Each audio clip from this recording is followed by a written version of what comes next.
ॐ नमो भगवते वासुदेवाय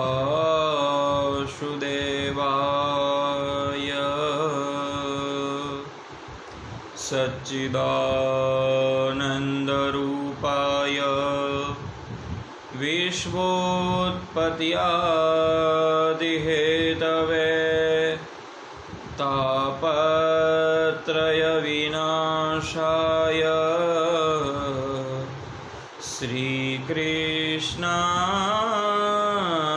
वयं नुमः। हरे कृष्ण कृष्ण कृष्ण हरे हरे, हरे राम राम राम हरे हरे। कृष्णं नारायणं वन्दे, कृष्णं वन्दे व्रजप्रियं, कृष्णं द्वैपायनौ वन्दे, कृष्णं वन्दे पृथासुतम्। प्रजापतेस्ते श्वशुरस्य साम्प्रतम् निर्यापितो यज्ञमहोत्सवः किल। वयं च तत्राविशरामवामते यद्यर्थितामो विबुधा व्रजन्ति। आप सभी को हमारा सादर जय श्री कृष्ण, जय सोमनाथ जी और जय सिया राम।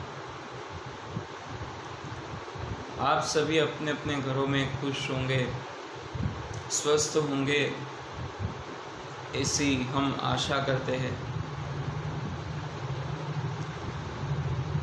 ये जो लॉकडाउन का समय चल रहा है उसका लाभ लेते हुए प्रत्येक दिन हम कुछ न कुछ भगवत चर्चा करते हैं। तो आज भी वही थोड़ी भगवत चर्चा करेंगे। देखो, भगवान ऐसा नहीं कहते कि आप पूरे दिन माला लेके बैठ जाओ, भगवा धारण कर लो, परंतु भगवान कहते हैं कि पूरे 24 घंटे में आप मुझे सिर्फ 4 मिनट दो। 4 मिनट ही वो आपका पूरा रक्षा कवच है। कल हमने देखा था, जैसे अपना जो ये 2 दिन से चर्चा का विषय है वो दक्ष यज्ञ का विध्वंस जो भगवान शिव जी ने करवाया था, उन पे बात हो रही थी। कल हमने देखा था भगवान शिव जी की खूब निंदा की, उनका अपमान किया भरी सभा में। फिर वो शिव जी स्थान छोड़ के चले गए, परंतु दक्ष प्रजापति के मन में वो रोष था, वो निकाल नहीं पाए। फिर उन्होंने यज्ञ का आयोजन किया था। हरिद्वार के कनखल स्थान में उन्होंने गंगा के किनारे यज्ञ का आयोजन किया था। बड़े बड़े ऋषि मुनि देवता सब वहां पे आए हुए थे, परंतु यज्ञ में भी भगवान विष्णु अनुपस्थित रहे। फिर बाद में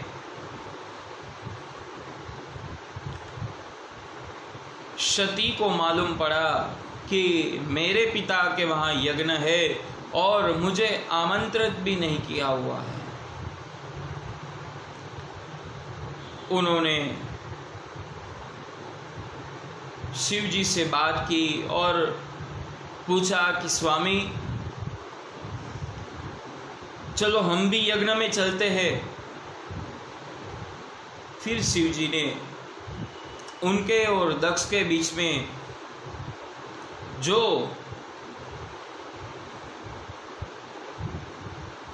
लड़ाई हुई थी उसके बारे में बताया और फिर सती को मन में बहुत दुख हुआ। अब एक तरफ पिता का स्नेह था और दूसरी तरफ भगवान शंकर यानी कि पति का प्रेम था। भगवान शंकर उनको कथा सुना रहे थे, पर उनका मन जो कैलाश के ऊपर से विमान जा रहे थे उसमें ही उनका मन लगा हुआ था।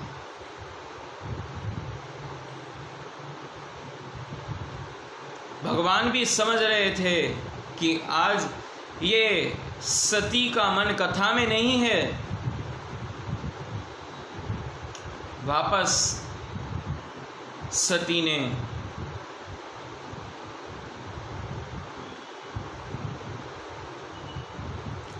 अपने पति से कहा कि अरे आप खामखा ही रोष लेके बैठे हैं, वो तो कब का भूल गए होंगे। परंतु शिव जी तो अंतर्यामी थे, वो तो जानते थे कि वहां पे जाना अपने आप को अपमानित करवाना है। शिव जी वहां पे नहीं गए थे, परंतु स्त्री के मन में अपने पिताजी को लेके बहुत मान होता है। तभी सती नहीं माने तो महाराज महादेव जी ने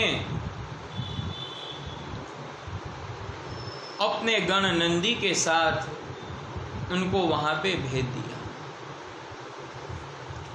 अब एक और वेद का उच्चारण हो रहा था, एक और सभी देवताओं को अपना अपना यज्ञ भाग दिया जा रहा था। उतने में ही माता सती नंदी पे विराजमान होके वहां पे आई। तब तुलसीदास जी कहते हैं, पिता भवन जब गए भवानी, दक्ष त्रास काहुन सनमानी, सादर बल ही मिली माता, भगिनी मिली बहुत मुस्काता। तो पिताजी ने तो उनको कोई आदर नहीं दिया, परंतु माता ने मुस्कुरा के उनका स्वागत किया। पहले वो भवन में गए यज्ञ मंडप में, तो पिताजी ने जब स्वागत नहीं किया, फिर वो महल की ओर चल दी। वहाँ पे उनकी माता थी, माता ने उनको गले से लगा के स्वागत किया। बहुत रोने लगी। सती का मन का जो दुख था वो व्यतीत हो गया आंसुओं के द्वारा। सारी बहन भी आई हुई थी, तो सभी से मिलना मिलाना हुआ। परंतु दक्ष ने उनको बुलाया भी नहीं, उनके सामने भी नहीं देखा।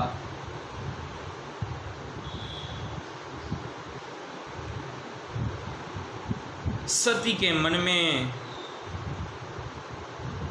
हुआ कि मेरे पति यानी कि शिव जी जो कह रहे थे वो ठीक था, यहाँ पे आना हमारा अपमान ही करवाना है।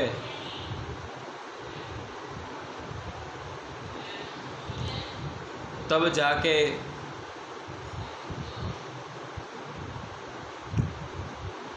सती जी यज्ञ मंडप की ओर गई। देखा कि अरे इतना बड़ा यज्ञ चल रहा है तो कहीं ना कहीं मेरे पति का स्थान तो कहीं ना कहीं होगा। परंतु यज्ञ में भी देखा तो वहां पे भी रुद्र का कोई स्थान नहीं था, और जिस यज्ञ में रुद्र का स्थान ना हो, शिव जी का स्थान ना हो, वो यज्ञ कभी परिपूर्ण नहीं होता है। इसलिए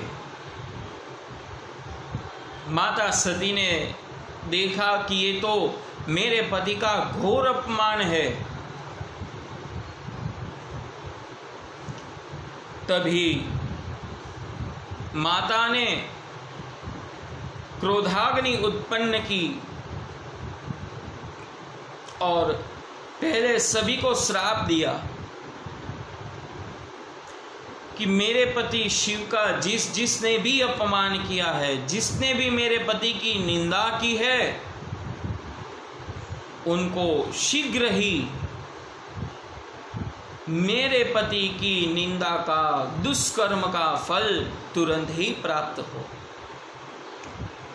जिसने निंदा की है उसको तो प्राप्त हो, परंतु जिसने निंदा सुनी है उसको भी प्राप्त हो। फिर सती ने सोचा कि अरे शिव की निंदा करने वाले की पुत्री कहलाने से अच्छा है मैं अपना ये देह त्याग दूं। तभी उन्होंने अपना देह खुद की क्रोधाग्नि के द्वारा भस्म कर दिया।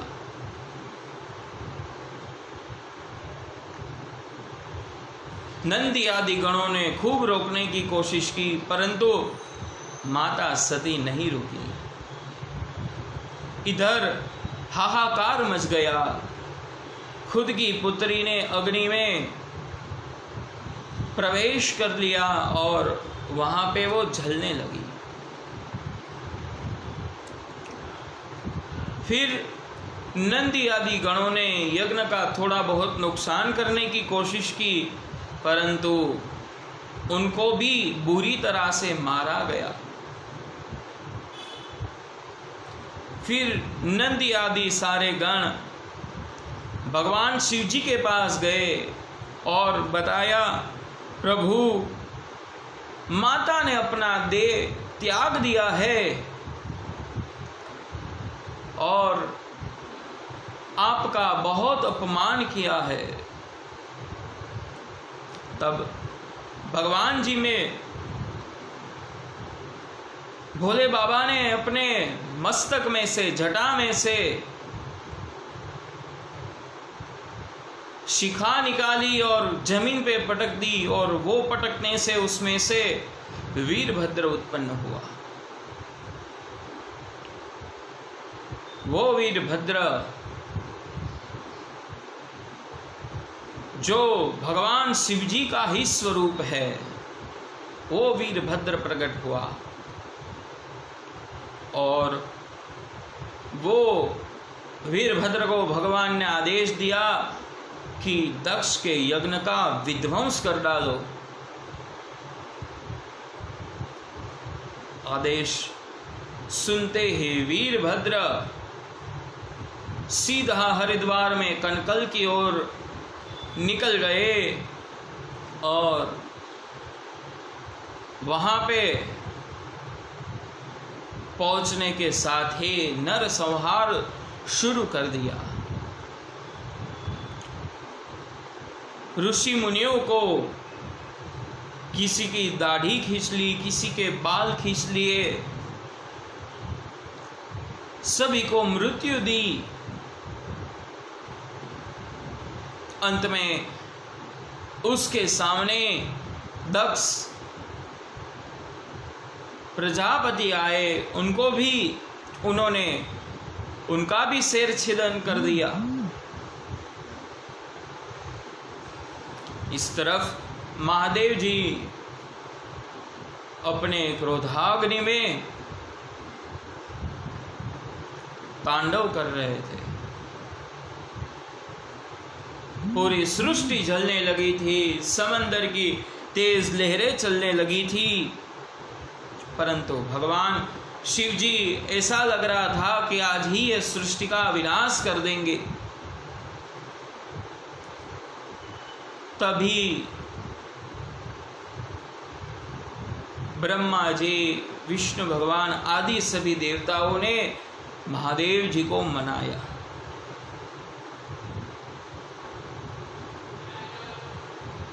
भगवान की स्तुति की, तब जाके महादेव जी कुछ शांत हुए, परंतु उनके मन का जो दुख था वो दुख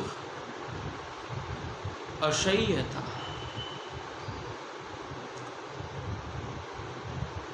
इस तरफ पूरे यज्ञ का ध्वंस कर दिया था और भगवान ब्रह्मा जी ने शिव जी की माफी मांगी और कहा, मेरे पुत्र का अपराध प्रभु आप क्षमा कीजिए, मैं उनकी तरफ से आपकी क्षमा याचना करता हूँ और मेरे पुत्र का जो ये यज्ञ है वो आप परिपूर्ण कीजिए।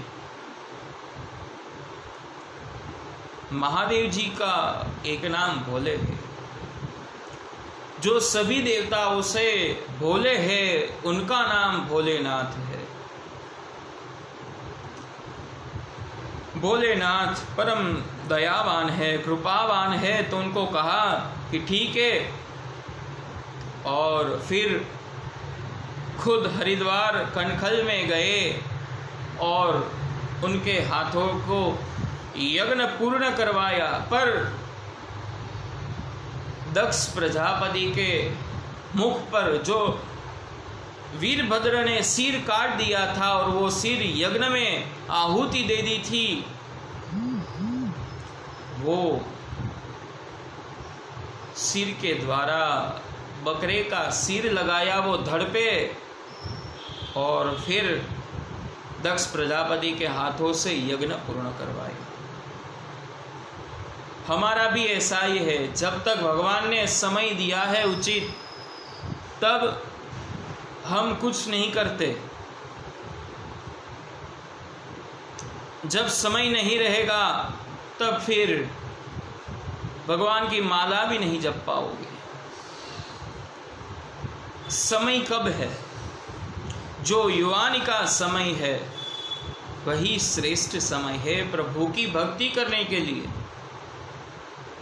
हमने जैसे पहले ही बताया, वल्कल वस्त्र धारण नहीं करना है, माला लेके नहीं बैठना है, दाढ़ी नहीं बढ़ानी है, परंतु प्रभु ने जो हमें काम दिया है वो काम करना है और साथ ही साथ भगवान का स्मरण करना है, चिंतन करना है। तो ये सच्ची भक्ति है। इसी तरह जब दक्ष का मुख था तो मात्र और मात्र शिव जी की निंदा ही करता था, परंतु जब ये बकरे का मुख आया फिर मैं करके भगवान शिव जी की उन्होंने प्रार्थना की।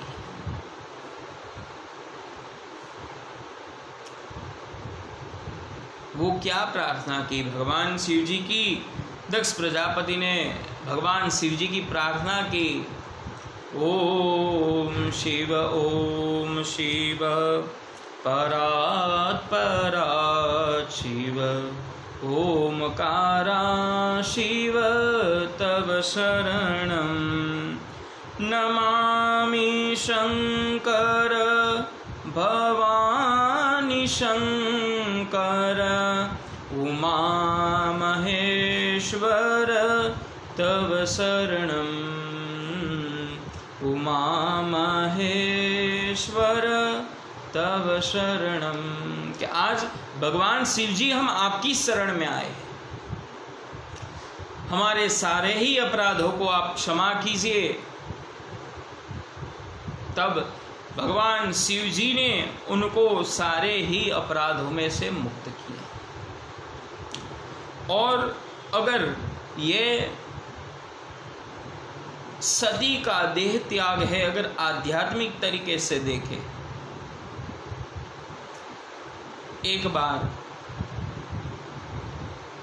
भगवान शंकर भगवान सती को रामायण की कथा सुना रहे थे। राम जब वन में भटक रहे थे, रावण सीता को उठा के ले गया था, तब भगवान राम सीता जी के विरह में व्याकुल हो गए थे।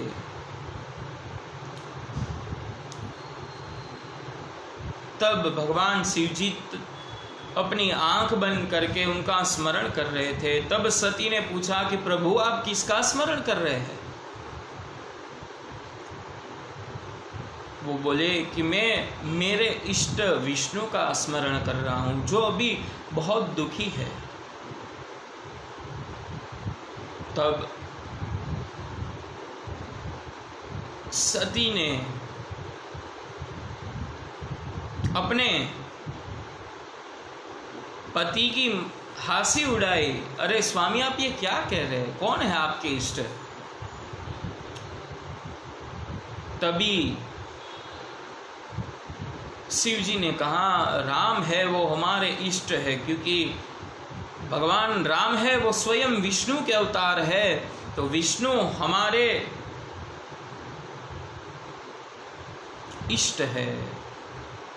तभी माता सती को मन में ये ख्याल आया कि अब हमें इनकी परीक्षा करनी पड़ेगी। तब वन में जहाँ पे राम थे, वहाँ पे माता सती सीता का स्वरूप धारण करके प्रभु के सामने आई। तब से महादेव जी को मालूम पड़ा कि सती ने ऐसा किया है, तब से उन्होंने मन से उनका त्याग कर दिया था।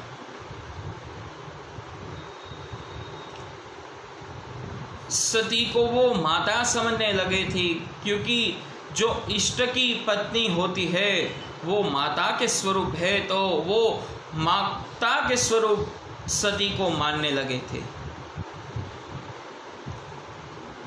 इस तरफ जब सीता का स्वरूप उन्होंने धारण किया तो भगवान राम भी उनको पहचान लिए और पहले ही उनको प्रणाम किया। माता प्रणाम, पिताजी को साथ नहीं लाए हैं, आप अकेले ही आए हैं।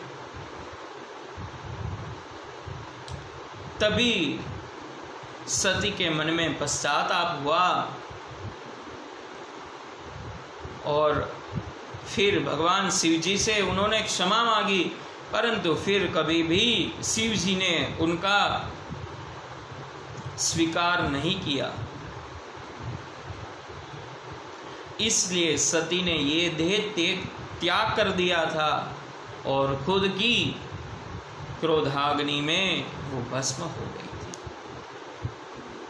तो इसी के साथ आज का हमारा जो ये विषय है उनको हम विराम देते हुए कल वापस प्रातः 10 बजे एकत्र होंगे, कुछ न कुछ भगवत चर्चा करेंगे। तब तक के लिए आप सभी को जय श्री कृष्ण, जय सोमनाथ, जय सिया राम।